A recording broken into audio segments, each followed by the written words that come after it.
আসসালামু আলাইকুম রহমতুল্লাহি বারাকাতুহু। অনেকদিন পরে চলে আসলাম কুমিল্লার বিখ্যাত জায়গা আমাদের ইংরেজ কবরস্থানে। এখানে অনেক ইংরেজদের কবরস্থান। যদি আপনারা দেখতে চান আমাদের সাথে থাকুন। আসসালামু আলাইকুম। ওয়ালাইকুম আসসালাম। আপু কেমন আছেন? আলহামদুলিল্লাহ। আজকে ঘুরতে আসলেন? জি, ফ্রেন্ডদের সাথেই। আচ্ছা আচ্ছা। যা কেমন লাগলো ইংরেজ কবরস্থান? এটা আমাদের বাড়ির পাশেই, দৈনন্দিন দিনের দেখাই। আচ্ছা যাক, অনেক শুনে অনেক ভালো লাগলো আপনার বাড়ির কাছে তো আসতে ঘুরতে পারছেন। যাক ভালো লাগলো। আচ্ছা আপু পড়াশোনা করেন নাকি? জি, inter first year. Inter first year পড়াশোনা করেন। যাক তাহলে আপু বলেন তো আপনার বাড়ির পাশে যাতে ইংরেজ কবরস্থানে কতটি কবর আছে? 50 প্লাস 50? 50 এর উপর। 50 এর উপরে? 50 এর উপরে তো আমার সামনেই দেখা যাচ্ছে।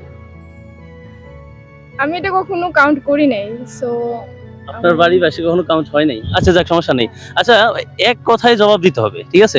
হইলো এটা হলো যে নাপিত চুল কাটতে আসলো, ব্যাপারী লাউ কিনতে আসলো, ঘটক মেয়ে দেখতে আসলো। এক কথায় কি জবাব দিবেন? আবার যদি বলতেন। নাপিত চুল কাটতে আসলো, ব্যাপারী লাউ কিনতে আসলো, আর ঘটক মেয়ে দেখতে আসলো। এক কথায় জবাবটা কি হবে?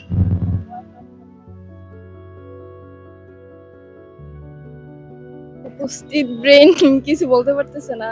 হচ্ছে না? না। আচ্ছা এমন কোন জিনিস যেটা দেখা যায়, অনুভব করা যায় কিন্তু ধরা যায় না? বাতাস। বাতাস দেখা যায়? আপনি দেখছেন কখনো বাতাস? ও সরি, আমি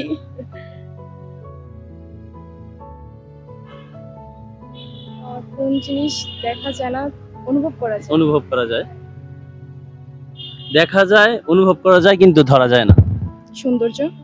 সৌন্দর্য দেখা যায়, অনুভব করা যায়, বাট ছোঁয়া যায় না। এই যে সৌন্দর্যটা আপনি অনুভব করতেছেন জি। কিভাবে একটু বলেন, এক্সপ্লেন করেন। অবশ্যই এটা ব্যাখ্যা না করলে হয় না। এটা আচ্ছা তো যাক, যার যার আপু খুবই সুন্দরভাবে চেষ্টা করছে যাতে উত্তরটি দেওয়া যায়।